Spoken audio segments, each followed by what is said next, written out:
Beginning Monday, July 21st, the St. Charles Parish Animal Shelter will be adjusting its weekday public hours. The shelter will now open at 10 a.m. Monday through Friday and will remain closed on weekends and holidays.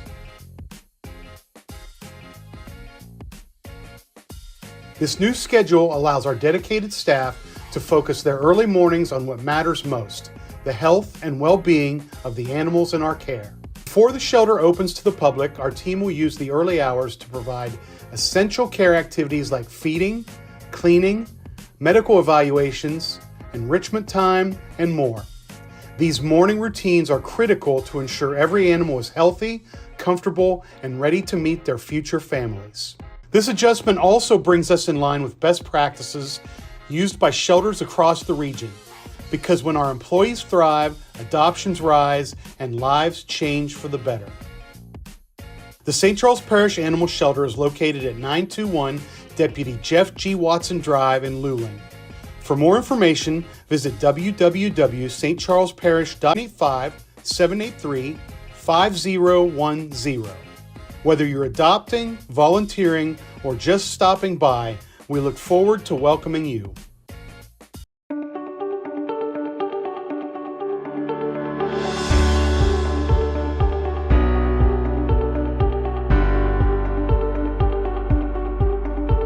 Today we are on River Road in Hawnville, breaking ground on phase 3 of our cast iron water line replacement project. This project's going to go from Fashion to Annie Lane in Ruling, and that's going to be about 4,800 feet of cast iron line that's going to be replaced with new PVC line. 1, 2, 3. There's a water main that runs along River Road here that ties into several neighborhoods. And what we're doing is taking that old water line that develops issues over time, starts to corrode, can cause water quality issues, and we're replacing with a new PVC line that's going to better serve these communities. When I started office in 2020, there were several projects on the books, so this was one of them. We also have the King Street project, we have the Paul Frederick Kellner Street as well, and the Bamboo project. So I'm very excited to see this project to start once again. I also want to thank past Parish President BJ St. Pierre, the A-Bears, my colleague, Councilwoman at Large Holly Fonseca, who at that time was the grants officer who obtained the initial funding for this grant, and also past Councilman Tara Wilson for their hard work on this project. Look, we're excited to see this nearly $800,000 investment rolling. It's going to be great for the residents in Hawnville. It helps us ensure reliability of the water system, and it helps us to ensure water quality. And those are two important factors when we're supplying potable water to our residents. Residents may not really realize what these projects mean to us, but current residents, future residents, is definitely going to help improve our water system. Look, the continued progress that we're seeing in infrastructure is amazing. Today, August 18th, 2025 at 6 p.m. in the council chambers in the parish courthouse. Please silence all electronic devices and remove all hats. This meeting is called to order with a prayer and the Pledge of Allegiance from Pastor Earl Adams Jr. with the Lord's House Community Church in Luling.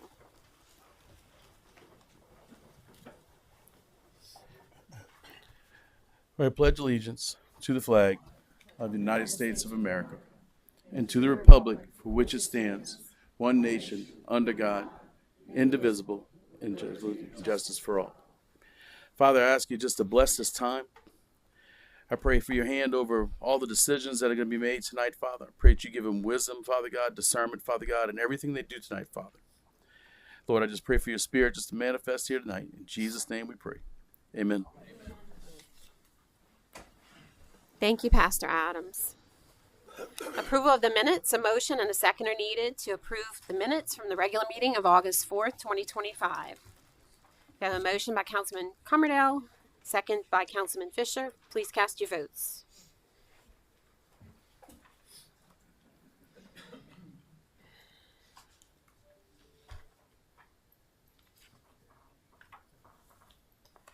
And that passes unanimously. Special business, proclamations, canvas returns, etc. File number 2025-0238 in recognition, Peyton John Sumrall, Eagle Scout. Councilman Cummerdale. Thank you, Madam Chair. Whereas Peyton John Summerall is a resident of St. Charles Parish, residing in Des Allemands, Louisiana, with his grandparents Sue and Greg Fogelsong. And whereas Peyton is a member of Troop 370, chartered by St. Anthony Catholic Church in Luling, he started his scouting career in August 2012. And whereas Peyton has spent the last 9 years as an active member of the Scouts, spending the last 7 years preparing to become an Eagle Scout. Whereas Peyton has earned his 30 merit badges from the list of 137 and completed his Eagle Scout service project by constructing a flower composting bin for St. Michael Cemetery in Des Allemands. Whereas Peyton earned these 30 merit badges by showing leadership ability as troop quartermaster, scribe, troop guide, patrol leader. And whereas Peyton rose to the rank of Eagle Scout on February 5th, 2025, and received his medal in a ceremony on August 3rd, 2025 at St. Anthony. Whereas Peyton is a 2025 graduate of Hornville High School and will continue to grow as an Eagle Scout by earning his associate's degree in applied science and instrumentation and electrical. Now therefore be it resolved, we the members of the St. Charles Parish Council and the Parish President do hereby offer this tribute in recognition of Peyton John Summerall. I believe Peyton is here to accept. He is not yet here. Okay, we can come back to it Yeah, we can come back. once he gets here. Okay. All right, we're going to move forward with the next file, number 2025-0239, Proclamation Suicide Prevention Awareness Month and World Suicide Prevention Day. Proclamation. Whereas September is recognized as Suicide Prevention Awareness Month, a time when millions of people around the world join their voices to raise awareness of suicide prevention, treatment, and recovery. And whereas suicidal thoughts, much like mental health conditions, can affect anyone regardless of age, gender, or background, suicide is often the result of an untreated mental health condition. And whereas the 2024 to 2026 triennial theme of awareness and recognition is changing the narrative on suicide with an associated call to action of Start the Conversation, a campaign which is about transforming how we perceive this complex issue by shifting from a culture of silence and lack of understanding to one of openness, empathy, and support. And whereas changing the narrative requires systemic change with advocating for multi-sectoral policies that prioritize mental health, increase access to care, provide support for those in need, and investing in research to better understand the complexities of suicide and develop evidence-based interventions. And whereas an increased focus on the issue of suicide can be overwhelmingly for those with a living experience of suicide, it is crucial to recognize that World Suicide Prevention Day, September 10th, 2025, is a day dedicated to raising awareness, fostering change, and providing a supportive community and understanding. And whereas we can all benefit from honest conversations about mental health conditions and suicide, because just one conversation can change a life, now therefore be it resolved, we the members of the St. Charles Parish Council and the Parish President do hereby proclaim September 2025 as Suicide Prevention Awareness Month and proclaim Wednesday, September 10th, 2025 as World Suicide Prevention Day in St. Charles Parish, and call upon all citizens, community agencies, faith groups, and businesses to coordinate collaborative efforts of community partners in the development and implementation of evidence-based suicide prevention and intervention strategies. And we have Dr. Eric Deshawn here to accept.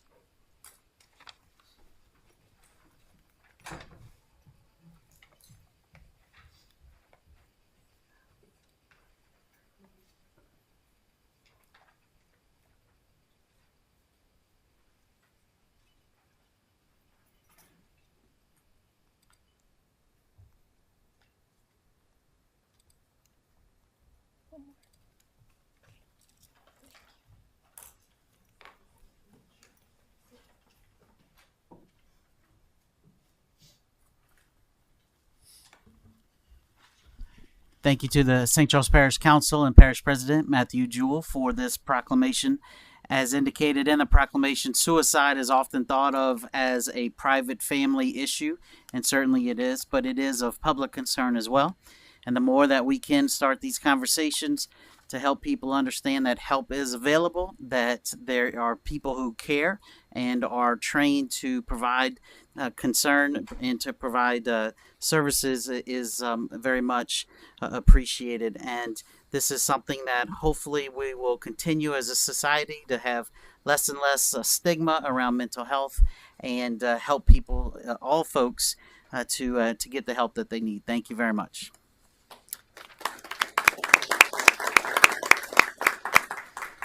Thank you, Dr. Deshawn.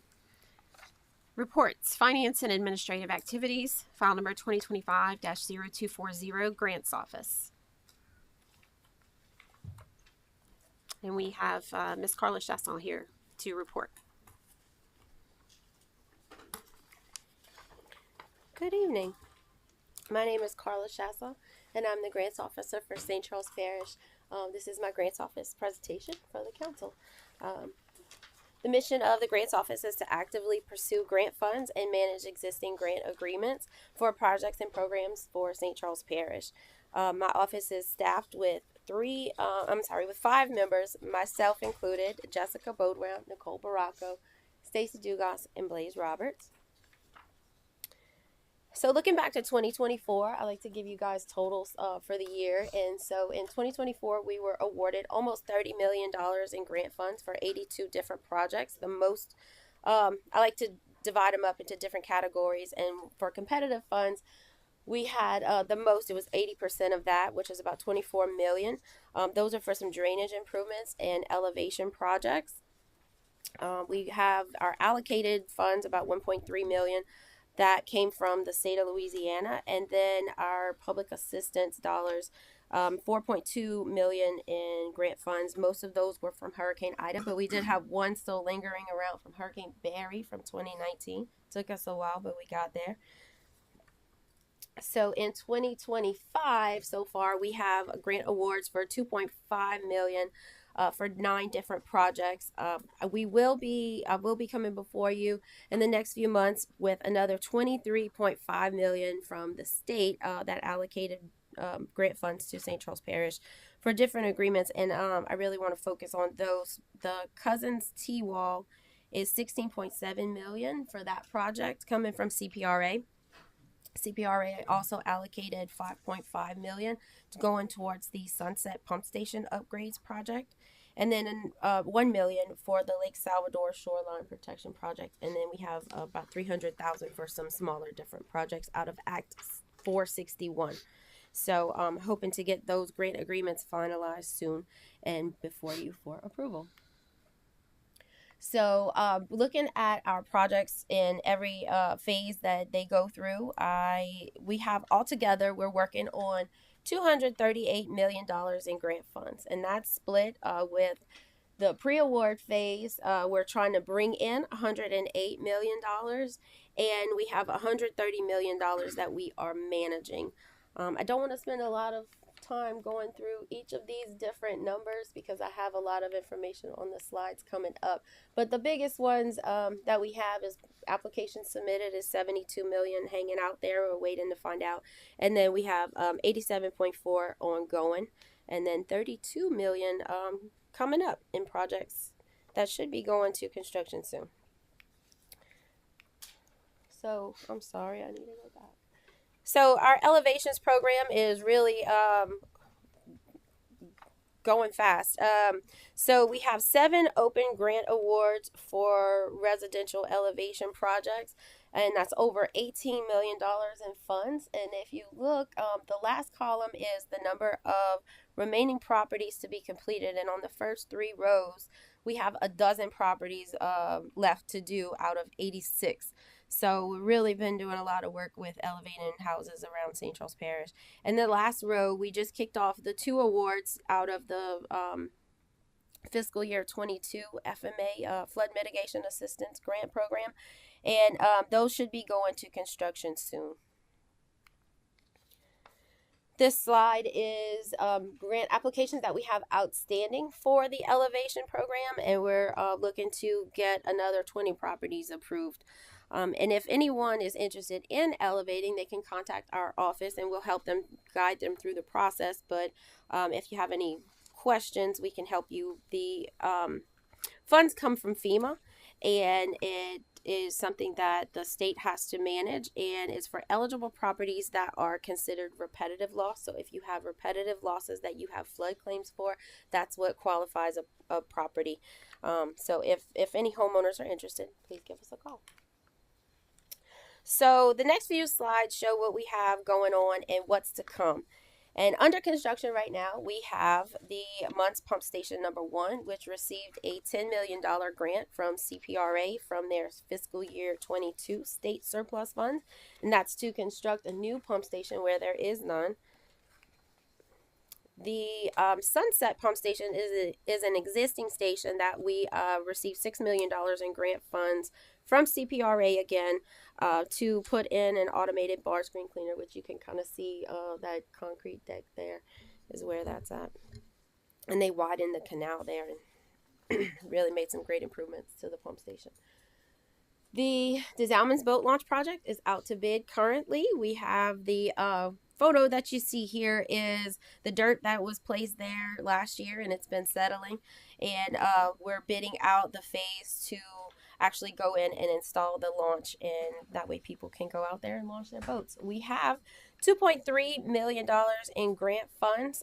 That's 2 different awards, one from CPRA for $1.8 million for some fees that they have from the BP oil spill, and then the other $500,000 is going to be from the Parish's Restore Act dollars from the BP oil spill. The bids are going to be open on September 9th next month, so excited about that. This slide is projects that are funded through the Community Development Block Grant Disaster Recovery and Mitigation funds that we've received. So these funds come to St. Charles Parish. They're appropriated by Congress after a federally declared disaster to each state to manage and distribute, and the state takes that money and they create all these different programs, some for homeowners, some for small business, and some for the local government programs. Each project has to meet a HUD national objective, and HUD has 3 of those: benefiting low to moderate income areas, an urgent need project, or preventing or eliminating slums or blight. And when the state has a responsibility to make sure that at least 70% of those funds appropriated go to LMI, low to moderate income persons. So what does that mean? When we look at the Great Floods of 2016, the state received $1.7 billion. And when you calculate that out, 510 million of the projects can be considered urgent need. And I say that because when you look at the projects that are in the list, the Ormond project, of course, we know that Ormond is not an LMI area. So that one was considered as an urgent need, and the design support program from the LWI did allow that to meet the urgent, did allow projects that met the urgent need category. The next 2 from the LWI is from round 2, and they required that we do meet the low to moderate income national objective. The next 2 for New Sarpy Pump Station and the New Sarpy Culvert Crossings, that's coming from the disasters from 2020 and 2021. There was another appropriation, and the state created the Resilient Communities Infrastructure Program, and we are going to apply the funds that were allocated to St. Charles Parish to the New Sarpy Pump Station and the Culvert Crossings. Those are some major drainage improvements. We have the Ormond project out to construction. The 2 projects from LWI round 2, I didn't name those, but that's the Turtle Pond Pump Station and the Fairfield and Oakland conveyance improvements. Those have required a hydraulic and hydrology study, and those were completed over the summer, and the applications were submitted by our office to the Office of Community Development, and those applications are under review. The new Sarpy pump station projects are pump station project and the culvert crossing are in environmental review and also undergoing the design. And then we have some about $1 million for the FEMA Public Assistance Match Program for the Hurricane Ida and then the Great Floods of 2016. That money has been awarded to the parish. Maybe we'll get it by the time I retire. But basically, we have to close out our FEMA public assistance projects before they'll pay us on those. So that's going to be a while. Let's see. And then this is my last slide. So also as disaster recovery funding, some dollars are approved through FEMA for the hazard mitigation grant program. And so this slide represents 32.4 million in outstanding applications that we have. For Laura, we have submitted a competitive application for the essential personnel safe room, and that one is moving forward. We have 5 different IDA applications. The first 4 are projects that I'm fairly certain are going to be funded. That's the Diane Place Pump Station upgrades, Waterworks generator project, Ormond Oaks channel improvements, and the Willowdale Pump Station and Michael Drive culvert projects. The last application is for the DeSalmans bulkhead. That is to complete the bulkhead through the final phase. That was submitted as an alternate application. What happens is they say, Carla, you have $14 million in funds that you can apply for. Give us applications. And what we do is we submit a little bit more than that. So hopefully if they come up with some additional dollars, or if some other parishes applications don't go through, because these projects must pass a benefit cost analysis and prove that they mitigate future losses. And sometimes throughout it, all projects don't move forward. So we hope that we can maybe take advantage of that, and we submitted an alternative application for the bulkhead. I also want to say for the bulkhead that we have a couple other applications submitted for capital outlay. We requested $15 million from capital outlay, and then we also did a federal appropriations request earlier in the summer. So hopefully we're trying to get that one. But that concludes my report, and if you have any questions, just let me know. All right, thank you, Carla. Councilman Pillier. Ms. Chasson, I want to thank you. This mic is not the best. I want to thank you for the job that your department does, particularly yourself. Firsthand, as you know, I've had some exposure to the elevation grants, and that is not an easy thing to pull off. Lots of strings attached to it and all. And the other one that I have to repeat is this Ormond CN Railway culverts project, which was pretty harrowing. And we stuck with it. The parish president and his staff and yourself made this happen. I want to thank you because something is about to happen. It's gotten kicked off, and I'm glad to hear it. Thank you very much. All right, thank you. All right, Parish President Jewell. Thank you, Carla, and thank you for everything that your team does to make sure that we are stretching our dollars here in St. Charles Parish as far as we can go. One of the previous council meetings, Councilman Mobley said that I have a magic pen, I think you said. Wand. Okay, well, I want you to know that my magic wand is the grants office, because they are the ones who are going out and getting all that money, which gives us the flexibility that we need when things don't go the way we plan for them to go on bids and certain things like that, which gives us the flexibility again to move money around and make projects happen. So thanks to the magic wand crew over at the grants office. I'll keep that in mind for Halloween. Councilwoman O'Daniels. Thank you, Madam Chair. I can't thank you enough, but I also have to ask you, what does OCD mean under the application review for Turtle Pond and Fairfield? That's the State Office of Community Development. Okay. So it was just me saying that we've submitted it to the state, they're reviewing it. Okay. And understand that those processes for those particular grants is getting kind of complex. What is your confidence level in that going through? Oh, they're going to go through. They Okay. spent the money to do the H&H studies, Right. and it's their responsibility. So I know that they're very committed to getting those projects. Awesome news. It's just going to take a little while because we have environmental review, and that prolongs things, especially when there's wetlands involved. And usually that's all of our projects. All right. Well, appreciate you. Thank you. Councilwoman Wilson.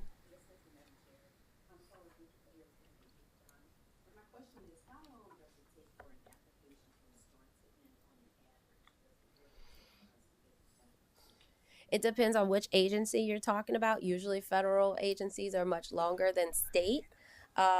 So the state, I would say a year and a half. The federal agencies, I've seen them 3 years, sometimes longer, especially what we're seeing now with FEMA. I think when COVID happened and everybody had job transitions, we've seen new people come in. So new people are learning the process, and it's prolonging things. And as jobs turn over, it's really taken things and extended the timeline on that. So it takes a while. And then just overall to see a project from application to completion is, I would say, an average of 7 years. All right. Well, thank you, Carla, for all you do. I don't think a lot of people realize that next to ad valorem taxes, grant funding is a major source of revenue for our parish. So you and your team's role in that is really crucial. Thank you. Thank you. Okay, I think we have our Eagle Scout in the house now, so we're going to go back to... Not yet? Okay. So if you... All right. Then we won't go back to it just yet. We're going to move forward. File number 2025-0241, Parish President Remarks Report. Parish President Jewell. Thank you. Thank you, Chairwoman. Okay, here we go. We're going to go right into months 1 and 2 construction. Sea level construction is working on the 80-foot sheet piles as a part of the foundation work for the Munts Pump Station number 1. If you can see, they're driving those sheet piles along CC Road to shore up the foundation of the road. This is also a stability issue question for the levee itself. And so to give you an idea of how deep those go, the tip length on that is minus 74 feet below grade or below sea level. So those are getting driven down very low. And we want to ask the residents and the council to join us in celebrating the groundbreaking of these stations this Friday, August 22nd at 9:30 a.m. We're going to gather at the Munts Park at 100 Calcagano Street for the ceremony, and then we will take a ride down to the actual sites themselves to see the work that's going on. Right now, Munts Pump Station number 1 is where most of the action is happening because that project started first, but they have already started clearing the site for Munts Pump Station number 2. This is a $33 million improvement to bring permanent pumping capacity at like 4.5 times the existing temporary capacity, as well as the removal of 600 acres of watershed that is not St. Charles Parish's water. Okay, Bethune Park ribbon cutting. We'll continue on with the fun stuff here. Also, on this Thursday at 9:30 a.m., the ribbon cutting for the Bethune Park renovations will be held. We're going to be excited to unveil all of the latest upgrades at the park, which include a new covered basketball court, new playground, batting cages, new baseball fields, and importantly, signage honoring Bethune High School. This is the first complete renovation of the park, and it was made possible by a collaboration between parish government and industry, which Shell Norco provided a generous $500,000 donation to this project. And we hope to see all of our council members and the public at this event this Thursday, 9:30 a.m. LA 3160 canal cleaning. Our public works crews recently cleared a canal off of LA 3160. The canal is just one of many throughout St. Charles Parish that are maintained year-round to help water flow freely during heavy rains. In Hawnville, we have gravity drainage, so it's very important that we make sure that our gravity-fed canals stay free and clear, unlike other portions of the parish which have mechanical removal, which actually pull the water and take it out of the system. As you can see, this canal is flanked by a lot of trees, so we have to use specialized equipment to get in there. The first time we cleaned it, it looked like there wasn't even a canal there. That was early on in my first administration. This is now the third cleaning of this canal. Some canals tend to get more vegetative debris in them than others, just depending on how much of a buffer there is on either side of the canal. As you can see, this one is flanked really closely by trees, and so it requires a little bit more maintenance than some of the others. And this helps our folks off of Pioneer and Trails Way and several other portions of the Hahnville area that drain into this area. Okay, our levee bench project is progressing steadily now that the river has dropped to a low level. The concrete base at Sugar House Road is now finished. Once the benches and are all in place, there will be 15 comfortable resting spots along our levee for folks riding bikes or walking or jogging. And we are happy to be able to expand these different recreational opportunities and recreational amenities to our residents. Locations on the East Bank include three benches in Muntz, one in Norco, one in New Sarpy, one in Destrehan, three in St. Rose. On the West Bank, benches will be placed at two locations in Ama, one in Luling, two in Hahnville, and one in Kelowna. And this is one of those projects where, if it works out well, we look forward to expanding on that in the future. Primetime Seniors Volunteer Lunch. The Department of Parks and Recreation recently honored the incredible volunteers of the Primetime Seniors program with a celebration. It was a well-deserved moment of appreciation for those who volunteer so much of their time to local nonprofits and other community assets that we have. If you're interested in learning about the Primetime Seniors program, residents can call Parks and Recreation at 985-783-5090. And I will mention that the economic value of the volunteerism was over $500,000 to our local economy. So a great, great win. And we thank our seniors for their volunteerism. Recently, we had the Check the Chip Day event at the animal shelter. It was National Check the Chip Day, so we were following suit. Recently, residents brought in their pets for free microchip scanning or updates to existing contact information. Our shelter placed 59 new chips and helped 24 owners update their chip information during the event. Microchips are very important when it comes to your pets, especially during hurricane season, because they help us reunite lost pets with their families. We want to thank the shelter staff for everything they did for that great event. Because we are quickly approaching the peak of hurricane season, we want our residents and we want to remind them to stay alert, and they can do that by signing up to our emergency alerts, and they can go to scpemergencyalerts.com and visit their profile or create a profile and customize their alerts. You can also text SCP alerts to 888-777. And Chairwoman, that concludes my report. All right. Thank you, Parish President Jewell. Moving on. Ordinances, resolutions introduced for publication, public hearing. File number 2025-0247. Ordinances scheduled for public hearing and adoption at this public meeting, introduced at the previous meeting.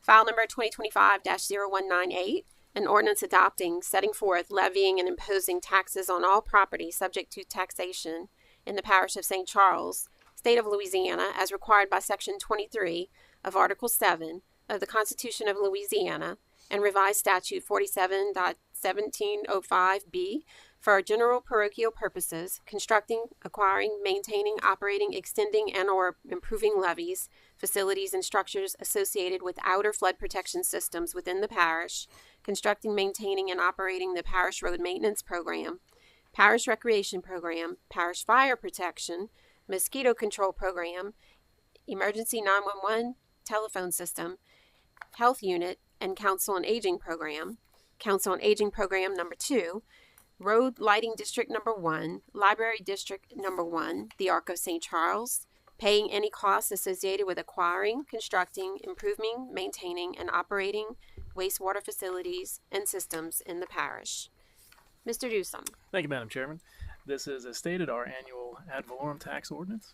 And for this year, the assessed value of the parish slightly increased from last year, about 0.7% from last year, and the parish president has decided to roll those millages back for a total of 0.51 mills for the 14 taxing districts. And I'm sure Parish President Jewell may want to make a few comments about that. But for the most part, it's a reduction, so it's all good for the residents. All right. Thank you, Mr. Dewsum. Parish President Jewell, you want to chime in on that? Yeah, no, I would just say that I appreciate all of the taxing entities under the parish's umbrella. As you know, the parish with this full list that we have here, the parish only oversees a few of these taxing entities. Things like the Council on Aging, 911, the Health Unit, Arc of St. Charles, libraries are not under the direct day-to-day control of the parish governing authority and the parish president, but we do appreciate them working with us time and time again to make sure that we successfully roll back our millage rates. I also want to extend thanks to the St. Charles Parish Sheriff's Office and the school system for both rolling back their millages as well. When you look at where we were when I came into office in 2020, we were at a record high of about 118 or 119 mills total. And I think after this year, we will be down to 100 and a little bit of change in mills. And the hope is that we can continue to reduce the millage for our residents, for our businesses, for the industry, as the parish's economy grows, to ensure that we are delivering the highest possible quality services at a high standard to our residents and to our businesses at the lowest possible millage rate that we can assess that is responsible. While I'd love to cut the millage rate in half, I also don't want to bankrupt the parish. So we are continuing to work really hard to make sure that we are the most competitive parish in the region. I think we are very close now, and we will continue to work to do that. And I want to thank this parish council for the work that they've done, because you have to approve these every year when we bring them to you guys. And I just want to say we appreciate your dedication to this as well. All right. Thank you, Parish President Jewell. File number 2025-0198 is now open for public hearing. If there's anyone who would like to come up and speak regarding this item, please do so now. Please state your name and address for the record, and you will have 3 minutes to speak.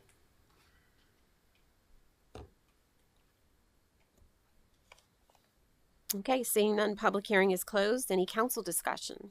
Councilman Fisher. Thank you, Madam Chair. Grant, just for general knowledge, how much is a mill worth? A mill is worth, so you look at the assessed value of the parish at 2.558, so a mill is $2.558 million. So we're basically going to cut half of that. We're going to reduce down. We're reducing, slightly for last year. So about $1 million. Between 1 and 4% for each. Yeah, it's about $800,000 total. So we're saving the taxpayers $1 million. Give or take. I can't say anything wrong with that. Right? Everybody's part of it. So I appreciate the effort that goes into it every year. I'm sure it's just like everybody managing their budget at their house. I know it's pretty tough, but this is going to be the third year in a row that we're able to do this. I think that shows good fiscal management. So I think the assessments are gone, and we've had a lot of things come on the books. So, I mean, kudos to the administration for being able to do this. I know the taxpayers, me as a taxpayer, I'm kind of glad. So I'd like to continue to see this, and I still want to offer all the same services. So, like Matt alluded to earlier, it's like a business. We have to have money to run. We got to keep the the water clean, and when you flush the toilet, you want everything to go away, and you need service, you want to be able to pick up the phone. So again, I appreciate the effort that goes into this, and I know it's not taken lightly. So, but I think $1 million is awesome. So, thank you. All right, Parish President Jewell. I just want to just talk about the contribution is close to $1 million for the stuff that we're cutting back on the parish side. When you add in the sheriff and you add in the school system, it's closer to about $4 million total that's being cut off the rolls. And we're pretty close to almost like $50 million overall, the total number of years that we've been rolling back. $50 million that is no longer being assessed out of the pockets of our residents and businesses in the parish. So a really good story to tell. And we've been able to maintain the great services that we provide, and we will continue to grow in the future. So it's a good story.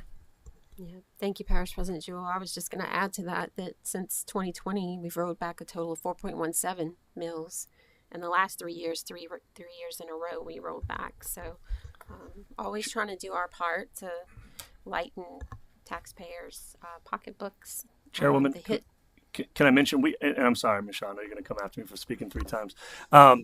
We are now almost to the same millage level, talking about parish government, our umbrella, everything that we assess, we are now almost at the same level that we were in 2014 before the ARCS millage, before the levy millage, before the second millage for the Council on Aging. So we are almost back to that 2014 level. And as a parish, we are down to like a 1992 low level. So our overall millage rate is where it was around 1992. Councilman Pillier. Thank you, Madam Chair. All of this is very good, and I think it's encouraging. The only thing I think that people need to also understand is that we don't have a dedicated millage for drainage in this parish. And I would hope that at some point, by rolling things back, we might find ourselves able to submit that to the electorate and try to get some money there. We live off of sales tax and grants, as you heard earlier. And, should you have a very serious recession, that sales tax can kind of dwindle down. And so that's the point that we have to keep in mind, is that we need a more stable source of income for these drainage projects, which I consider to be the most important thing we have in this parish. And let's hope we can see that happen at some point in time, because goodness sakes, the weather isn't quitting. Thank you. Thank you, Councilman Pillier. Actually, Madam Chair, I have one change to make. Parish President just reminded me. Okay, go ahead, Mr. Council on Ducey. Aging actually asked us to make one change in their reduction. So actually what they want to do is keep the original Council on Aging at 0.85 and reduce the other Council on Aging to 0.81. Okay, can you repeat that? So Council on Aging number 1 will Okay. stay at 0.85 mils, but Council on Aging number 2 will go down to 0.81 mils. 0.1? 0.81. 0.81. So it'll actually be a reduction of 0.52 mils. Sorry.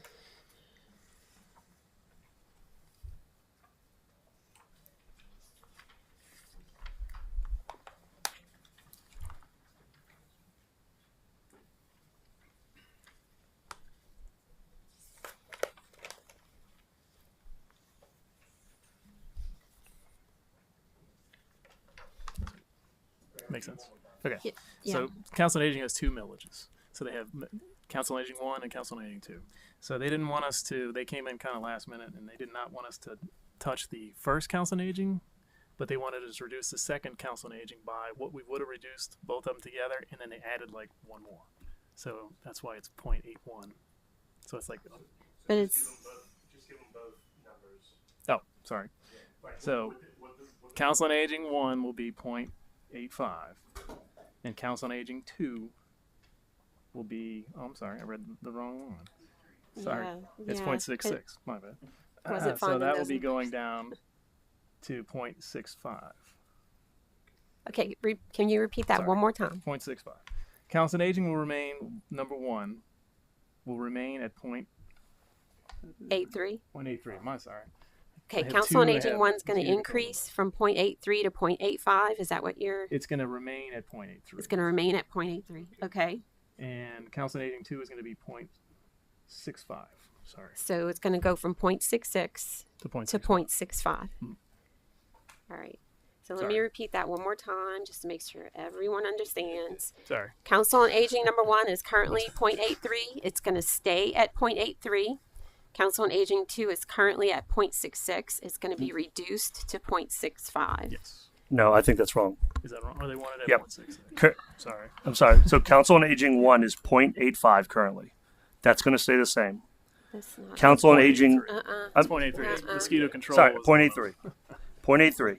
Sorry. That's going to stay the same. Council on Aging 2 is currently 0.69, and it is going to go down. That's the one grant? Yeah. To 0.65. Correct. Okay. Sorry, I was reading 2025. Yep. Yeah. They're all combined together, so it's hard to. Sorry, I was looking at mosquito control. Currently 0.69 is going to 0.65. Yeah, instead of 0.66. Okay. Sorry. Yeah. My apologies. All right. All right, just to repeat that one more time, make sure everybody's got it. Council on Aging number 1 in 2024 is currently 0.69. For 2025, they're going to, number 1 is 0.83 for 2024, Yeah. and they're going to keep it the See? same. Yeah, I know. Number 2 for 2024 is 0.69. For 2025, they're going to reduce it to 0.65. Correct. Okay, we're all on the same page. My apologies. It's okay. Corey, I'd like to ask if that would be considered a substantial change. I mean, it's germane to the topic that's placed on notice for the public. As far as for the hearing, I don't think it's a change in anything that's germane to the topic that isn't advertised. If the council would prefer to re-advertise because they think it's something that would be beneficial to an open meeting, I don't think it's necessary because it is set forth today on these topics specifically. And it was a request that came from the Council on Aging. Correct. And I yes. think if it really messes up the dates if we have to re-advertise, correct? Correct. Yeah, and it's Yes. got to be to the legislative voter by September 1st. So. Yep. Okay. It's a tight window. We'd have to hold a special meeting, I would think. The topic has been Okay. noticed to the public, so I think it's okay as not being a substantial change. Okay. All right. We are going to move forward with it. The only change, the amendment that we're making to this is for Council on Aging number 2. Instead of being the 0.66, it is going to be now 0.65. That is the only change. Yes. Okay. So I have a motion on the floor by Councilwoman O'Daniels, a second by Councilman Fisher, to do that amendment for Council on Aging number 2 that's currently listed as being 0.66 is going to be reduced to 0.65 at their request. And that's file number 2025-0198. I'm going to open that file up for public hearing. If there's anyone who would like to come up and speak regarding the amendment we've just discussed, please do so now. Please state your name and address for the record, and you have 3 minutes to speak. Okay, seeing none, public hearing is closed. Any council discussion on the amendment? Seeing none, please cast your votes to amend file number 2025-0198.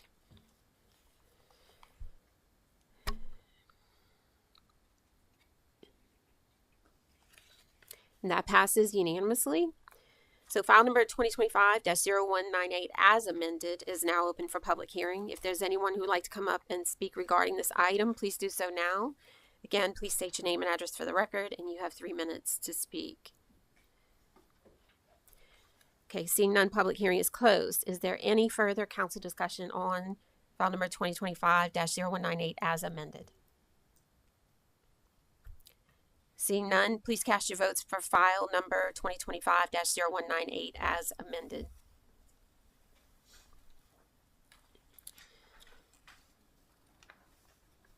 And that passes unanimously. Ordinances scheduled for public hearing introduced at the previous meeting. File number 2025-0232, an ordinance approving and authorizing the execution of amendment number 2 to ordinance 22-3-7, which approved the professional services agreement with Crescent Engineering and Mapping, LLC, for the King and Hawn Street drainage improvements, project number P220202, in the amount not to exceed $52,767. Mr. Bingham. Thank you, Madam Chair. This is an amendment to add the cultural resources survey that we need for this project.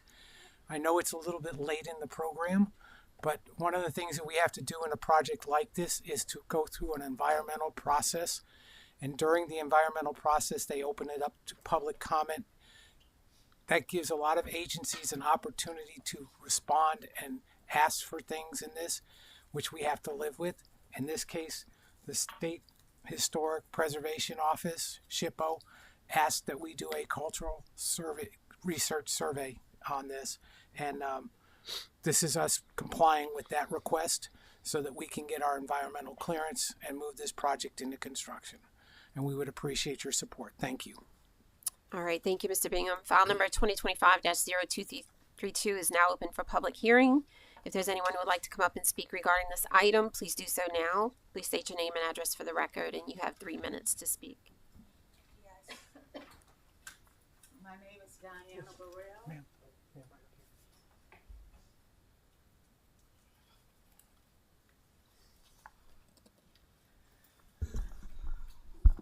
Okay, again, my name is Diana Burrell. and I submitted a letter. Excuse me, Ms. Burrell, please give us your address for the record. 317 King Street, Hahnville, Louisiana. Thank you, ma'am. You may continue. I submitted a letter. We are definitely objecting to this proposal. We would not like a canal placed directly behind our homes. After reviewing the details, the proposed plan, we have several significant concerns, property rights, and legal concerns. The proposal to dig a canal near or adjacent to our property has not been authorized by us, and such actions may be considered trespassing or even a public nuisance. There has been no consultation with property owners directly affected by this project, and any disturbance to any land could result in both legal and financial consequences. The construction and ongoing maintenance of the canal will undoubtedly cause severe disruption to daily life. The construction process will likely lead to excessive noise, blocked access to roads, and significant inconvenience to the residents. Furthermore, there is a genuine risk of property damage, such as soil erosion, which could undermine the stability of our property, affecting both the foundation of our homes and surrounding environment. I might be shaking because it's really cold. Okay, safety hazard. One of the most alarming concerns is the safety risk posed by the canal, especially to children. I asked at one of the meetings whether or not it would be gated, and I was told no. With the presence of standing water also, the likelihood of drowning accidents increases, which is particularly concerning, given that children may be drawn to the area. Environmental and health concerns. From an environmental standpoint, the creation of the canal will severely disrupt the local ecosystem. The stagnant water will likely lead to poor circulation and a drop of oxygen level, therefore harming aquatic life and lowering the overall water quality.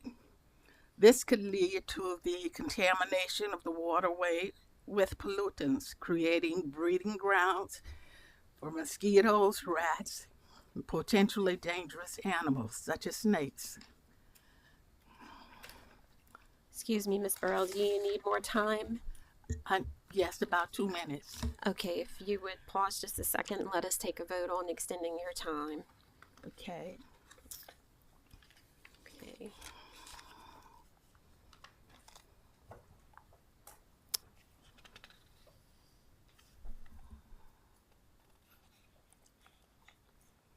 Oh, sorry. We do have a motion to allow Ms. Burrell an additional 3 minutes from Councilwoman Wilson and a second from Councilman Commerdale. Please cast your votes.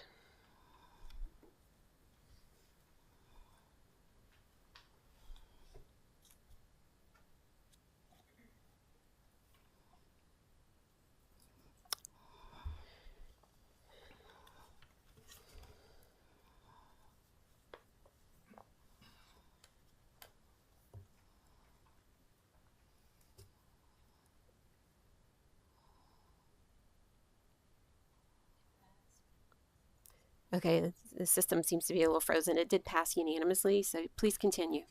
Thank you. Additionally, there are serious health concerns associated with the proposed canals, including an increased risk of disease transmitted by mosquitoes and other pests. The stagnant water could also harbor pollutants that would pose significant health risks to both humans and wildlife in the area. I asked if there was going to be a pump moving this water, and I was told no, it would just be standing. While the applicants have attempted to justify the project, the information provided does not adequately address these concerns or offer significant assurance that the health, safety, and property of the residents will be protected. Furthermore, the proposal does not provide a clear plan for mitigating the negative environmental consequences, nor does it account for the potential legal liabilities and harm to the public health. Given the significant concerns outlined, I respectfully request that the U.S. Army Corps of Engineers hold a public hearing to allow affected residents to voice their objections and discuss potential harmful things that would affect us. Thank you for your attention to this important matter. Thank you, Ms. Burrell.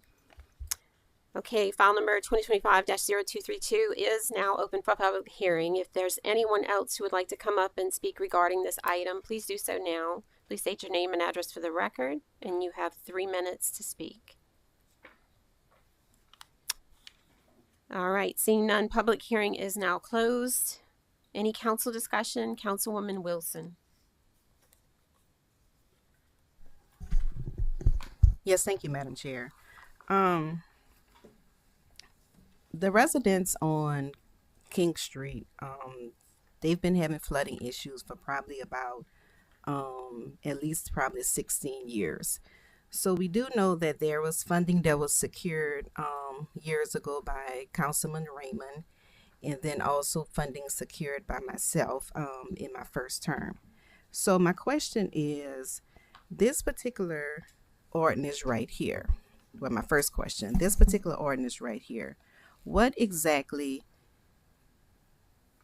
that they're asking now? Because I know the residents on King Street did get letters from the Corps of Engineers, and I think they may have questions on the reasoning for the letter that they receive. What's supposed to happen with this project? How is this project going to actually look? Because I think many residents are thinking that it's getting ready to happen now, but I don't think it's like getting ready to happen now. I think this is all like the pre-stages of this project. Is not even ready, and I think when they say canal, I think they're thinking of something that's large, but from what my understanding is going to be a ditch.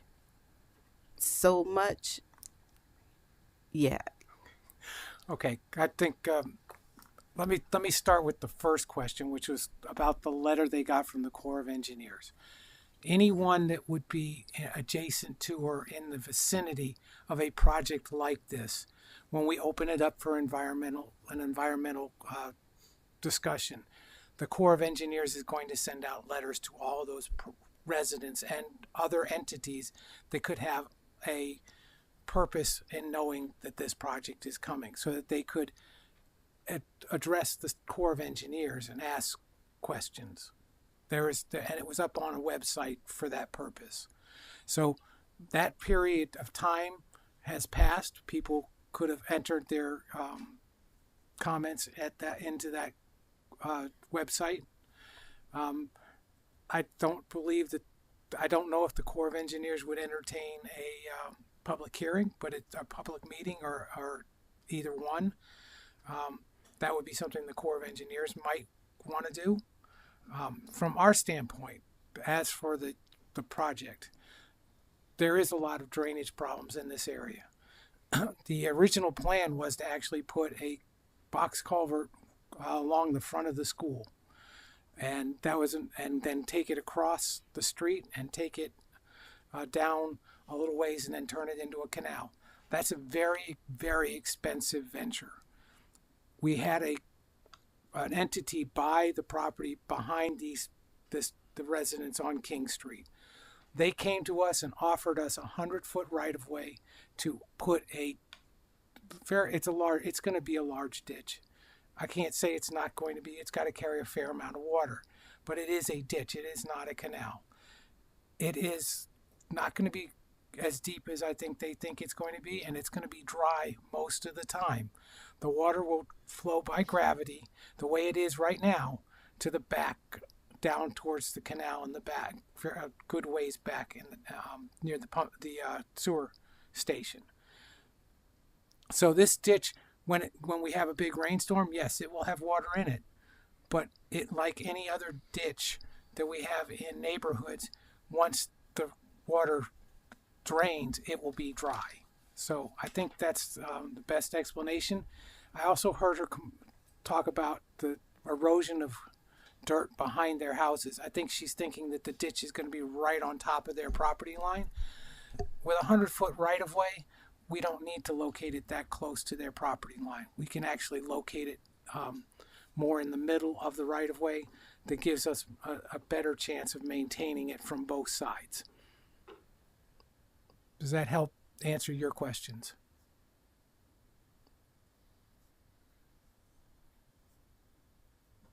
All right, thank you, Councilwoman Wilson. Parish President Jewell. Thank you, Miles, for explaining that, because look, this project was born out of the May 2020 floods. Across the parish, we had 400 homes flood, nearly 400 homes. And one of the worst hot spots in the Hawnville area was King and Hawn Street. And so in an effort to try to prevent flooding for these residents, we embarked on a mission to provide the much needed conveyance in this area to get the water away from homes and flow it south towards the lake. The entire Hawnville watershed, if you're looking at Hawnville 1, Hawnville 2, if you're looking at Kelowna or Taft, none of the watersheds in this area have pump stations. Our long-term plans will include a pump station eventually. But we are nowhere near that at this point in time. And in this case, a pump station at any point on 3127 wouldn't help because the water gets trapped in that Hawn and King Street area. Because of the sensitive nature of this project, because we're going into areas where there are wetlands, we have to do all of these environmental processes as required by the coastal use permit process. That's why you're receiving a Corps of Engineers notification. And that's what we have to prove to the Corps that we're not going to do, that we're not going to negatively impact the environment. And if we disturb wetlands, that we mitigate those wetlands. I do want to say that there have been meetings with the residents. In fact, you actually mentioned that after saying that there was no consultation. You said at one of the meetings, they said there would not be a pump station. So there have been meetings. I want to say this project is not on anybody's private property. It's on property that the parish is either acquiring, and I can tell you we spent years now acquiring the needed property, and we're just getting to the point, thanks to the legal office and the work that they're doing, to get the property that we've been needing. A property, I might add, that not this council, but a previous council under a previous administration nearly purchased. But there was an issue at the last minute at the meeting, and it was denied. So we have worked very hard to get to a point now where we can get that property, make the much needed drainage improvements so that the folks on King and Hawn Street don't flood anymore. The reason we have to do an archaeological dig is to prove that we're not disturbing Indian burial grounds or some other sensitive type of historical site. That's a requirement under these types of permits. We have to do an environmental, which I think is either ongoing or already completed. We have to do a wetlands delineation. There's so many things that have to be done. And at the end, it's going to be a successful project, and we're going to eliminate flooding in this area. And I would ask that the council please keep this project moving forward. Do not about face on this project, which happened 10 years ago, and people flooded as a result of it. So please support this motion and this ordinance tonight. All right, Councilwoman O'Daniels. Thank you, Madam Chair. I just wanted to kind of recap what we're talking about here, Mr. Bingham. You're talking about installing conveyance, and is it similar to conveyance we see in other neighborhoods where the there's a ditch near the house but not on top of the house, and then you have a right of way that the parish has so they are able to maintain the ditch? Is that what you're envisioning with this project? Yes, it would be very similar to a lot of the ditches that we have throughout the parish. It is a little bit bigger than the swale you might see in front of someone's house, but it is more like a ditch that you would see. I think one of the ones I could best say is the one that runs down behind Kindler Street and goes down towards one of our pump stations over there. So it's going to be that type of ditch. I would also like to mention, President Jewell mentioned about the environmental. We just received the letter from the Corps telling us that we're going to have to do 5.2 acres of mitigation of bottomland hardwoods, and that will probably cost a fair amount of money to do. So I'm just making sure that, this is what we're trying to keep this project moving, just as was said, and that we can, this is a part of something. It came up a little bit late as part of the comments that we got during this process, and it's something that we would like to get done and get it done as quickly as possible. And, we'd appreciate your support. So as part of this extensive review, the Corps of Engineers is requiring a lot of different things: wetland mitigation, environmental, as well as this. It's very common to see these archaeological, requests here. We did the same type of archaeological study in the spillway for the projects that we just did for Muntz and for Engineers Canal pump station. So, yes, this is something that is normal to these type of projects. Right. Thank you. Councilman Fisher. Miles, thank you for bringing it up. I wanted to talk on that. But yeah, it's when you deal with Corps engineers, and we're learning better and better now. And once pump stations are prime examples of it. I know Mr. Sam had to answer all these questions. But the thing I really wanted to cover was these conveyance projects on King and Hahn Street. We've been talking about them for 5 years. They were recognized as projects that needed to be done in the master drainage plan. T. Baker Smith put it on there. Yes. we know the conveyance problems, and Ms. Morale, I'm sorry that you kind of feel it's not going to be good, but you know what? We have to look at everybody in St. Charles Parish. Ms. Morale, you had your time to speak, so. But there was something that was. Ms. Burrell, public hearing is closed at this time. Councilman Fisher. Again, we took the time to do these master drainage projects, almost 4.5 years, to identify this, and we're stepping forward, as Councilman Pillier said earlier about the Ormond conveyance. It's been 10 years in the books on it. We need to continue moving forward. When we have these projects that recommend that we need to do these things, we're going to do them. We're going to keep going forward. We're going to find funding. We're going to get Ms. Carla and her department together. We're going to do the right thing. And when we have a master drainage plan and it says we need a conveyance project, we're going to work hard to get it. I know some people may not be happy on it, but we're going to keep going forward because we're not going to go back to May 20, 2014 to 2024 where people's houses have water in it. So I support it. I know it's a lot of money, but if we got to do it to make sure that it's all good and we can put this conveyance here and the people in Hahnville get some drainage and some relief, and the water doesn't go in the houses, I'm all for it. So thank you. Councilman Pillier. Thank you, Madam Chair. I'd like to just confirm something regarding these ditches. Just what was said earlier about them generally being dry is a fact, right? So the safety of that is a far, far low issue compared to one that is raging with water all the time, which this won't be. And I could show you numerous ones around Destrehan, right? Will the kids go play in it? You can't stop the kids from doing anything, but you can't fence it off either, because I can show you some fences where they are supposed to not go into these ditches and they do anyway. So it's just the nature of children, I believe. But the bottom line is that the benefit that you get from this conveyance far outweighs the risk that you are believing that you have as a result of putting it in. And I can tell you that from experience in our area. So that's all I can say. I'm definitely in support of this. Councilwoman Wilson, this is your second time to speak. Yes, thank you. I definitely want to say that I am in favor of this. There may be residents on King Street that may not be.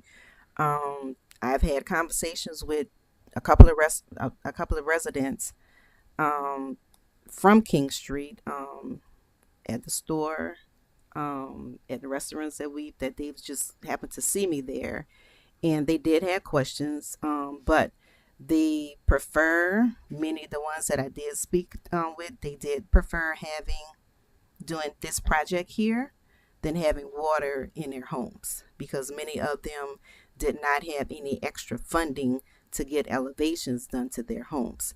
So this project has been in the works. 3 of us on here saw it in the beginning. And I definitely am in favor, and I hope that my colleagues are in favor with me as well.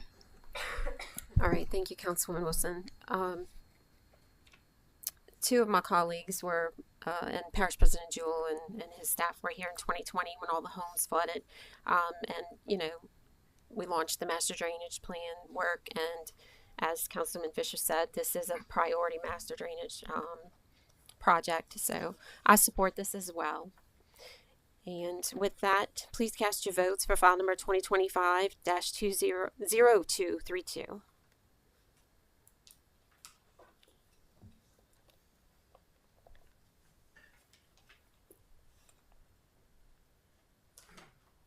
And that passes unanimously.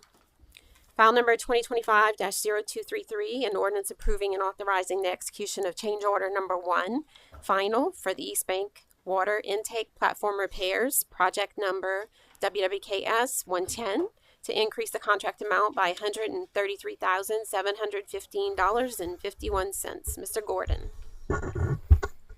Good evening, members of the council, Madam Chair. So this change order number 1 and the project closeout is with Orion Construction. It's for the East Bank water intake.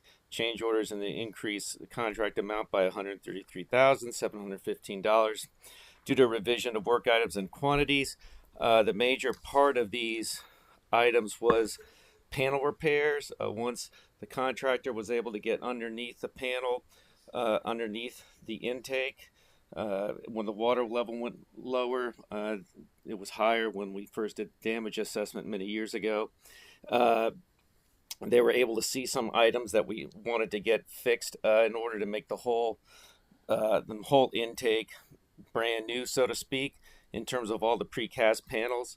Also, we acquired some, when the water level got very low in the river, we noticed a few items with the pump casing supports. So what we did is we acquired some materials to do that. However, when the river level rose up, basically we didn't want to wait. So we figured we would just store those materials to close out this project. And at a later date, when the river level gets to the point where we can do it again, we will actually get another contractor to go out there and do that. Thankfully, the engineer helped us to devise a method by which we can do it off of the intake, off the dock, so to speak, rather than being in the water. And I'll answer any questions you might have. Thank you. Thank you, Mr. Gordon. File number 2025-0233 is now open for public hearing. If there's anyone who would like to come up and speak regarding this item, please do so now. Please state your name and address for the record, and you'll have 3 minutes to speak. All right, seeing none, public hearing is closed. Any council discussion? Councilman Commerdale. Yes, Madam Chair. I just want to let my fellow council know I'm going to abstain from voting due to my relationships with Orion Construction. All right. Please cast your votes for file number 2025-0233.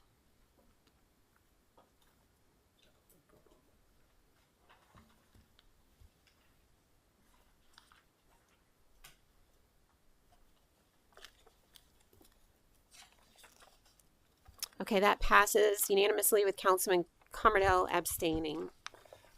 I just want to let the council members know That is the last ida repair project for the Department of Waterworks. Yay! Good news.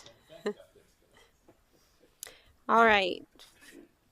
File number 2025-0234, an ordinance to amend the St. Charles Parish Code of Ordinances, Chapter 2, Article 2, Departments, Section 2-18, Department of Emergency Preparedness, to change the name of the Department of Emergency Preparedness to the Department of Homeland Security and Emergency Preparedness on the chapter's title page, as well as A and C of Section 2-18.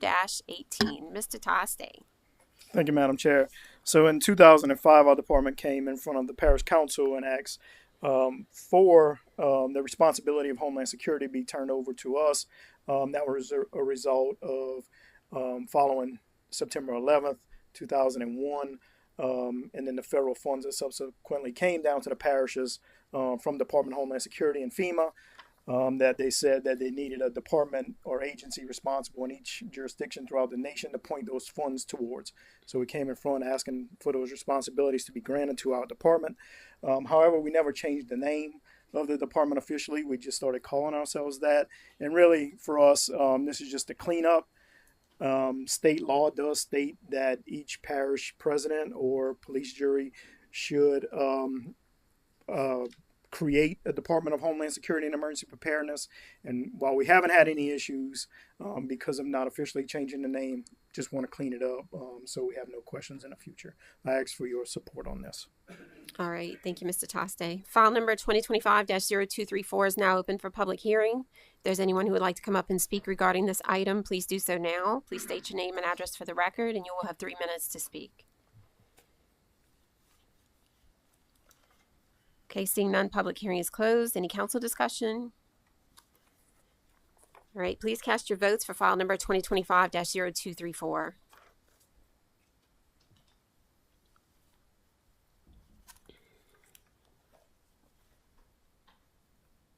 And that passes unanimously. Persons to address the council. File number 2025-0246, Mr. Christian Bergeron. Eleanor Claire Memorial Foundation introduction and memorial site in honor of Mason Kiley. Good evening. My name is Christian Bergeron. It's 804 Broadmoor Avenue, Houma, Louisiana. I'm here tonight to discuss the Eleanor Claire Memorial Foundation and give a quick background about who we are and why we're in St. Charles. So we were founded March 29th, I guess you'd say 2023, following the sudden loss of my daughter, Eleanor Claire. She was found unresponsive at a babysitter's house, but thankfully because of the work of our first responders, they were able to get a heartbeat back after about roughly 30 minutes or so.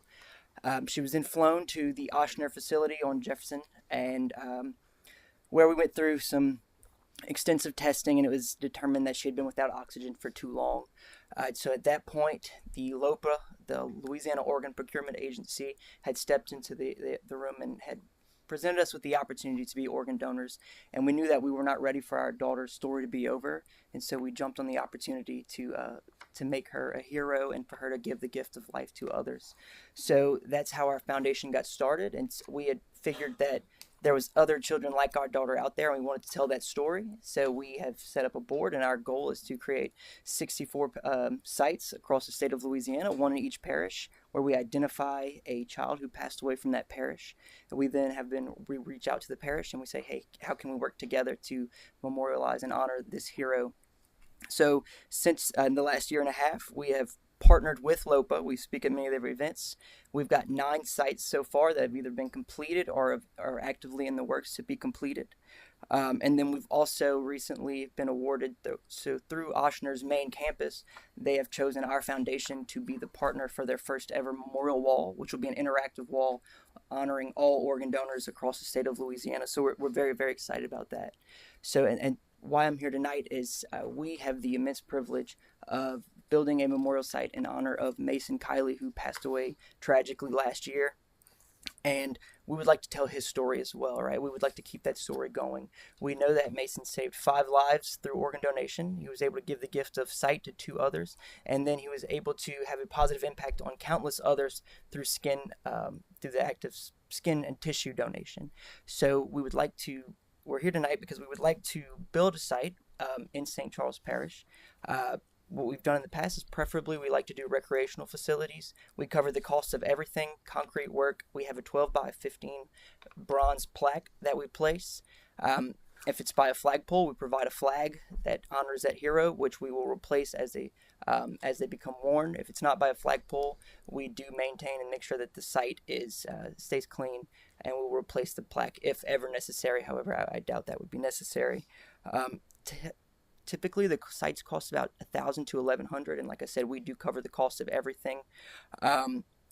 If not at a recreational facility, we just like to do it somewhere where there would be some foot traffic. That way we can get the story of that person out there, and we can continue to teach about organ donation and the impact it could have on other people around the country, but specifically in the state of Louisiana. So I just asked tonight if anyone would just want a foot in the door, introduce ourselves, and how we may be able to partner with St. Charles Parish. So thank you. Thank you, Mr. Bergeron. I'm going to allow a few council members to speak, but first I'm going to let you know that our condolences certainly go out to you and your family on the loss of your daughter, and as well as the Kileys on the loss of Mason. We're going to ask that you get with our legal department and discuss the particulars. Okay. So I do have a couple of other council members that wish to speak. Absolutely. So, Councilwoman Daniels. Thank you, Madam Chair. First off, my condolences for the loss, for your great loss. I want to thank you for bringing this important issue to us, and I think it's always forefront of my mind. My father was a liver transplant recipient, and that gave him 20 extra years of life that we didn't think we were going to have. So I want to thank you for making that great gift of life and providing the memory, and we'd like to, definitely would like to see something done in every parish. I think it's an amazing idea. Thank you. Thank you. Councilman Commerdale. Thank you, Madam Chair. Oh, this is hard to speak on. This hits close to home. The accident happened down my street for my son's childhood friend. Our church family and his friends are here. It's hard, most people know, to lose a child, but most of us can't fathom it. But we need things like this so the youth know how important they are. So, however this goes, I'm going to sponsor the resolution to make this happen.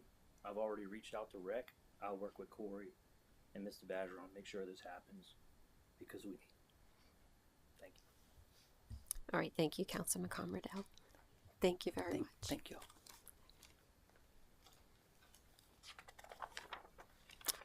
Resolutions. File number 2025-0237, a resolution authorizing the St. Charles Parish President to send certification to GOSIP, waiving any land use regulations relative to permitting for temporary housing and shelter assistance during declared emergencies. Mr. Toste. Yes, thank you, Madam Chair. This is a resolution that I've come to the council annually for since 2022. Really what it's saying, as you're aware, GOSEP came in following Hurricane Ida and put in camper trailers in people's yards where they were able to fit, where they own the property. We allowed them to do so at that time. They formalized that process with some of the issues that they had throughout the state doing that, and asked us annually to go forth and have this resolution saying that we won't have to have a permit process, and we'll waive our planning and zoning requirements each year if we were to have a hurricane and they would enact this emergency temporary housing situation. So I ask for your support to have President Jewell sign the letter, and we could send on a GOSIP. Okay. File number 2025-0237 is now open for public comment. If there's anyone who would like to come up and speak regarding this item, please do so now. Please state your name and address for the record, and you have 3 minutes to speak. All right. Seeing none, public comment is closed. Any council discussion? Parish President Jewell. Thank you, Chairwoman. I just want to say this is one of those things we do every year. We've worked really hard with planning and zoning to make sure that once these rules are reinstated after a storm, that we're able to go in and get these trails removed. It's a long process. I think we're complete now. But just want to mention that while we kind of waive those zoning rules for GOSEF in the beginning of this so they can get this job done quickly, we do come back on the enforcement side at the appropriate time to make sure that we can that we don't get into a situation where this lingers on indefinitely. All right, any other council discussion? All right, please cast your votes for file number 2025-0237.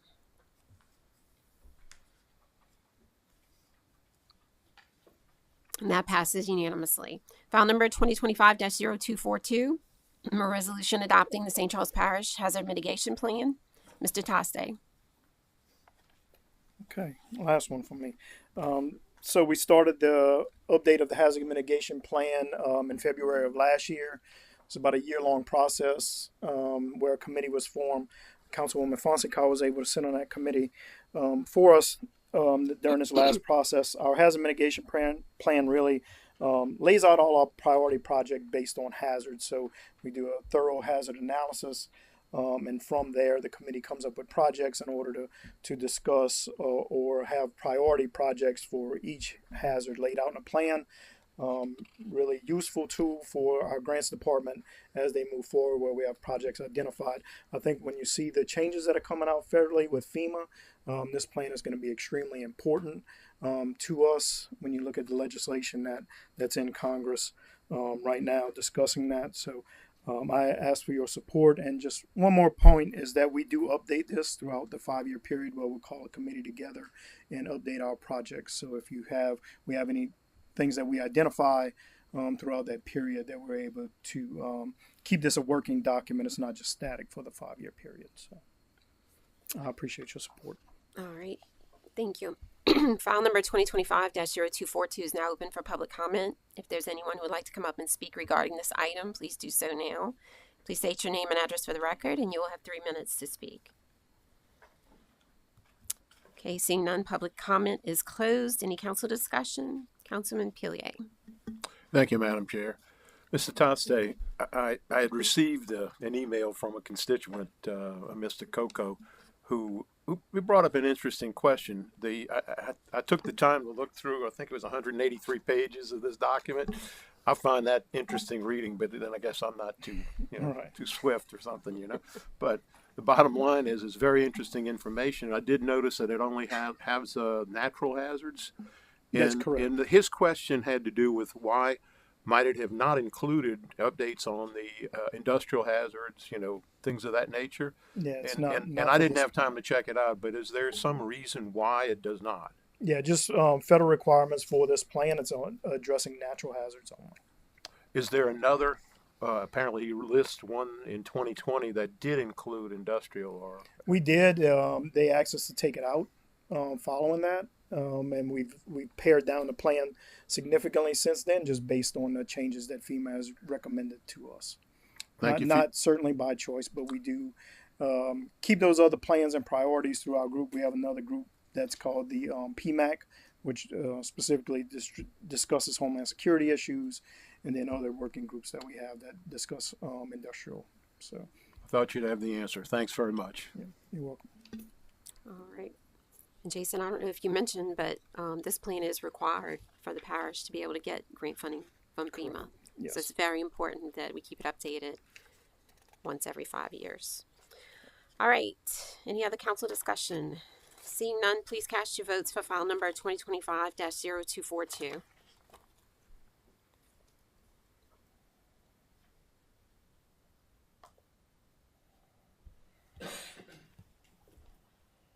Okay, we're going to take a voice vote since the system's frozen. Councilman Commerdell. Councilwoman DeBruyer. Councilman Fisher. Yay. Councilman Mobley. Yay. Councilman Pillier. Yay. I'm yay. Councilwoman Skiba. Yay. Councilwoman Wilson. Yay. Councilwoman O'Daniels. Yay. And that vote is unanimous. Thank you. All right. File number 2025-0243, a resolution adopting, reading the one on the screen. A resolution approving and authorizing St. Charles Parish to submit a grant application to the United States Department of Agriculture's Rural Housing Service fiscal year 2025 Housing Preservation Grant. Ms. Chasson.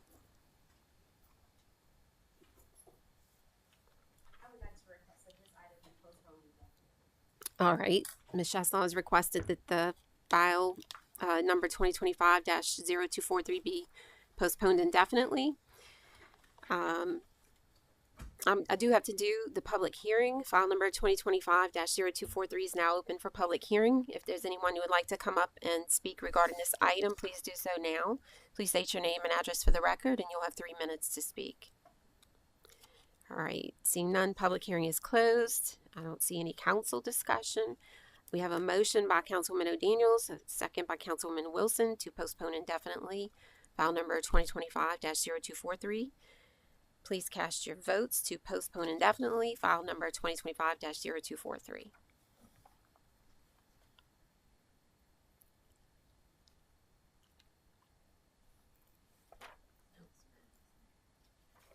Okay, that did pass unanimously. Okay. All right, moving on. Appointments. File number 2025-0220, a resolution appointing a member to the St. Charles Parish Coastal Zone Advisory Committee as Member 1. Council Chairman will accept nominations to the St. Charles Parish Coastal Zone Advisory Committee to fill the vacancy caused by the resignation of the term of Ms. Sarah Thigpen. 2-year term to begin September 23rd, 2025 and expire September 23rd, 2027. All right. Our screens are not updating. Okay. Do I have a motion for member number 1? Madam Chair, I'd like to make a motion to nominate Lloyd Bourgeois as member number 1. All right. So Councilman O'Daniels is our motion. Okay. Yeah, I think it's updated now. Okay. So we have a motion by Councilwoman O'Daniels, second by Councilman Wilson, to nominate Lloyd Bourgeois as member number 1. Please cast your votes to close, or do we have any other nominations? Okay, I don't see any. Seeing no other nominations at this time per Rule 40, I've confirmed that all members have had the opportunity to submit an individual to be nominated. So please cast your votes to close the nominations.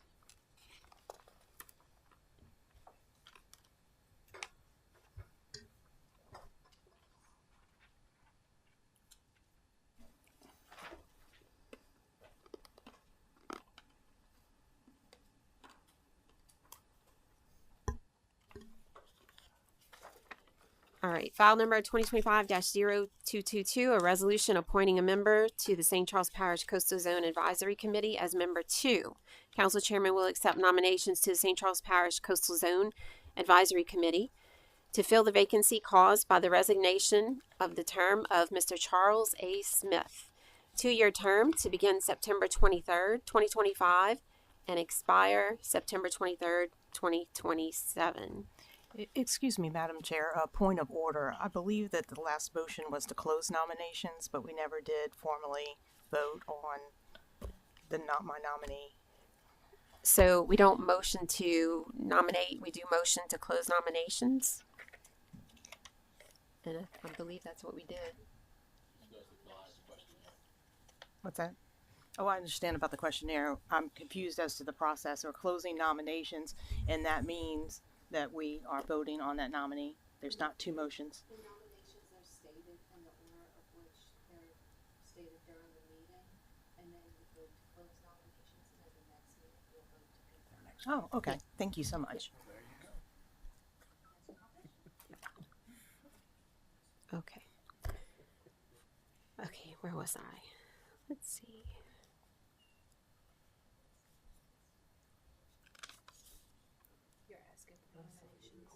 Yeah, I'm just.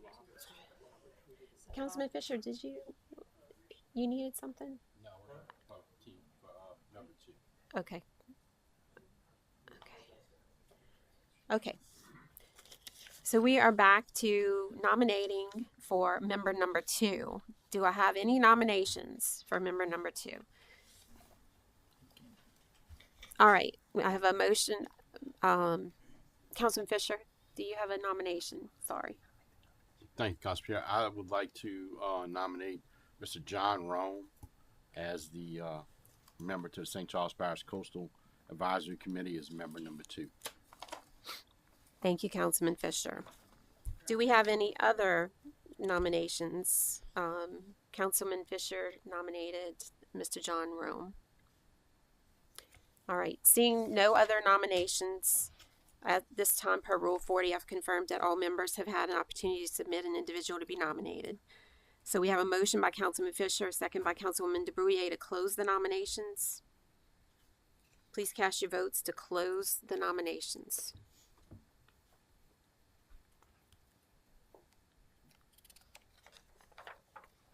And that passes unanimously. All right, file number 2025-0226, a resolution appointing a member to the St. Charles Parish Coastal Zone Advisory Committee as member 4. Council Chairman will accept nominations to the St. Charles Parish Coastal Zone Advisory Committee. 3.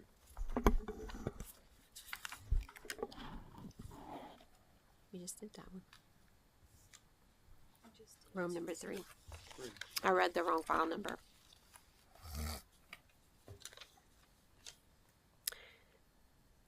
File number 2025-0224, a resolution appointing a member to the St. Charles Parish Coastal Zone Advisory Committee as member 3. Council Chairman will accept nominations to the St. Charles Parish Coastal Zone Advisory Committee to fill the vacancy caused by the resignation of the term of Mr. Ray Mathern. 3-year term to begin September 23rd, 2025 and expire September 23rd, 2028. All right, do we have a nomination for member 3? Councilwoman DeBruyer. Yes, I'd like to nominate Lloyd Landry.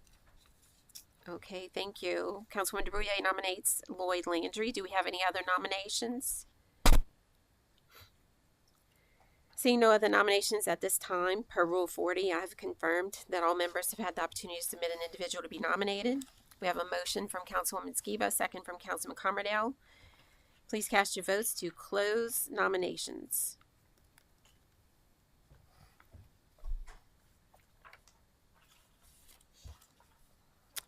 And that passes unanimously. Okay. File number 2025-0226, a resolution appointing a member to the St. Charles Parish Coastal Zone Advisory Committee as member 4. Council Chairman will accept nominations to the St. Charles Parish Coastal Zone Advisory Committee to fill the vacancy caused by the resignation of the term of Mr. Craig N. Maloso. 3-year term to begin September 23rd, 2025 and expire September 23rd, 2028. Councilwoman Wilson. Yes, thank you, Madam Chair. I'd like to nominate Mr. Barry Guillat. Thank you, Councilwoman Wilson. She is nominating Mr. Barry Guillat. Do we have any other nominations? All right. Seeing no other nominations at this time per Rule 40, I've confirmed that all members have had an opportunity to submit an individual to be nominated. Councilwoman DeBruyer has a motion to close nominations. If you have a second by Councilwoman Skiba, please cast your votes to close nominations.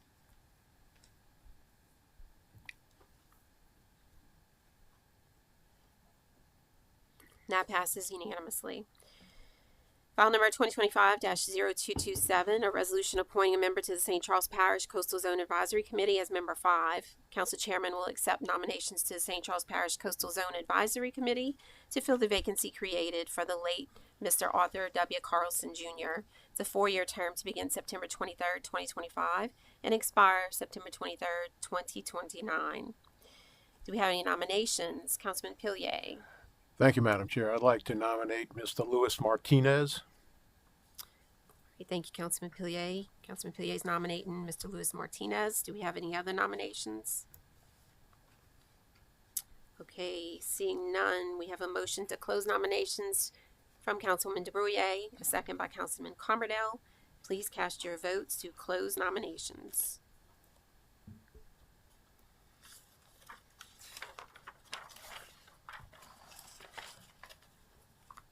That passes unanimously. File number 2025-0228, a resolution appointing a member to the St. Charles Parish Coastal Zone Advisory Committee as member 6. Council Chairman will accept nominations to the St. Charles Parish Coastal Zone Advisory Committee to fill the vacancy. 4-year term to begin September 23rd, 2025 and expire September 23rd, 2029. Are there any nominations? Councilman Cummerdale. Thank you, Madam Chair. I'd like to nominate Captain Ryan Lambert. Thank you, Councilman Cummerdale. Councilman Cummerdale is nominating Captain Ryan Lambert. Are there any other nominations? Okay, seeing none, I do have a motion to close nominations from Councilman Fisher, second from Councilwoman DeBrouillet. Please cast your votes to close nominations.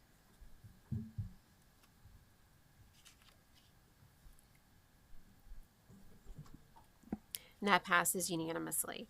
File number 2025-0229, resolution appointing a member to the St. Charles Parish Coastal Zone Advisory Committee as member 7. Council Chairman will accept nominations to the St. Charles Parish Coastal Zone Advisory Committee to fill the vacancy. 4-year term to begin September 23rd, 2025 and expire September 23rd, 2029. Do I have any nominations? Councilwoman Skiba. Thank you, Madam Chair. I'd like to nominate Ms. Courtney Babin. Thank you, Councilwoman Skiba. Councilwoman Skiba is nominating Courtney Babin as member number 7. Do I have any other nominations? Seeing no other nominations at this time per Rule 40, I've confirmed that all members have had an opportunity to submit an individual to be nominated. And I have a motion by Councilwoman O'Daniels and a second by Councilwoman DeBrouillet to close the nominations. So please cast your votes to close nominations.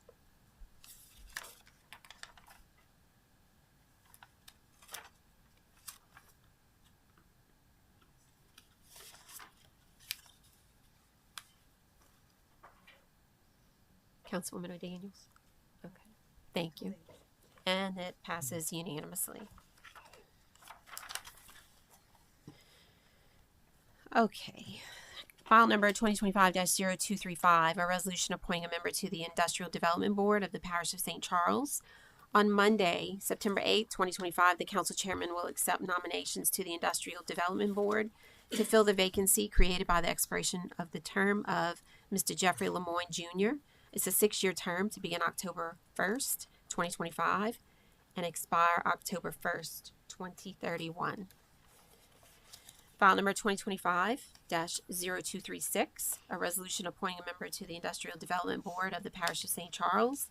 On Monday, September 8, 2025, the council chairman will accept nominations to the Industrial Development Board to fill the vacancy created by the expiration of the term of Mr. Zach Young. It's a 6-year term to begin October 1st, 2025 and expire October 1st, 2031.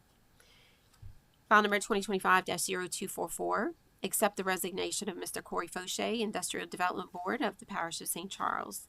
Please cast your vote to accept the resignation of Mr. Corey Fauché on the Industrial Development Board.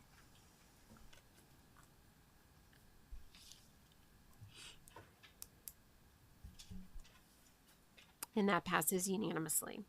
File number 2025-0245, resolution appointing a member to the Industrial Development Board of the Parish of St. Charles. On Monday, September 8, 2025, the council chairman will accept nominations to the Industrial Development Board to fill the vacancy created by the resignation of the term of Mr. Corey Fauché. It's an unexpired term to begin immediately and expire on October 1st, 2027. Meetings, announcements, notices, etc. Meetings. The Board of Adjustment, ZBA, will meet Thursday, August 21st, 2025 at 6 p.m. here in the council chambers. Housing Authority will meet Tuesday, August 26th, 2025 at 6 p.m. also in the council chambers. The Hospital Service District Number 1 will meet Wednesday, August 27th, 2025 at 2 p.m. in the council chambers.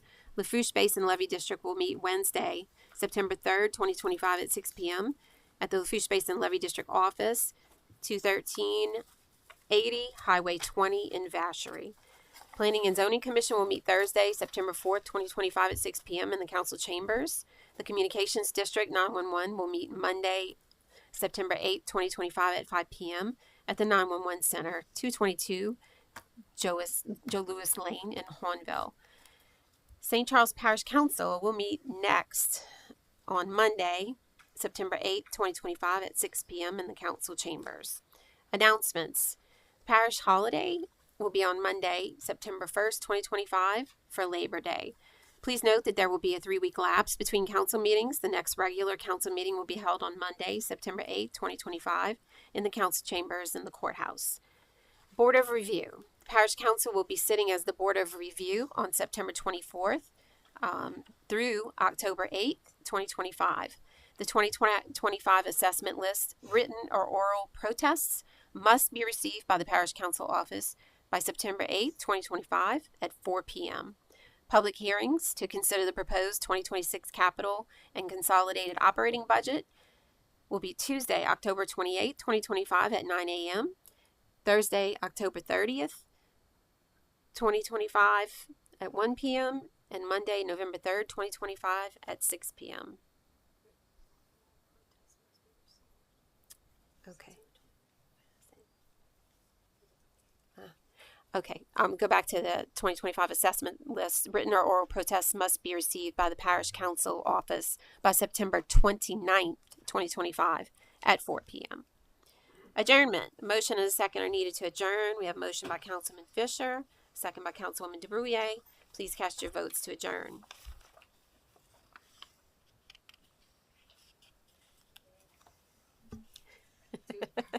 All right, we're going to do verbal. Councilman Converdill. Councilwoman DeBrouillet. Yay. Councilman Fisher. Yay. Councilman Mobley. Yay. Councilman Pillier. Yay.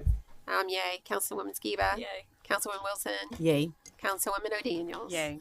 And that's unanimous. On behalf of the Parish Council, we wish everyone a happy Labor Day.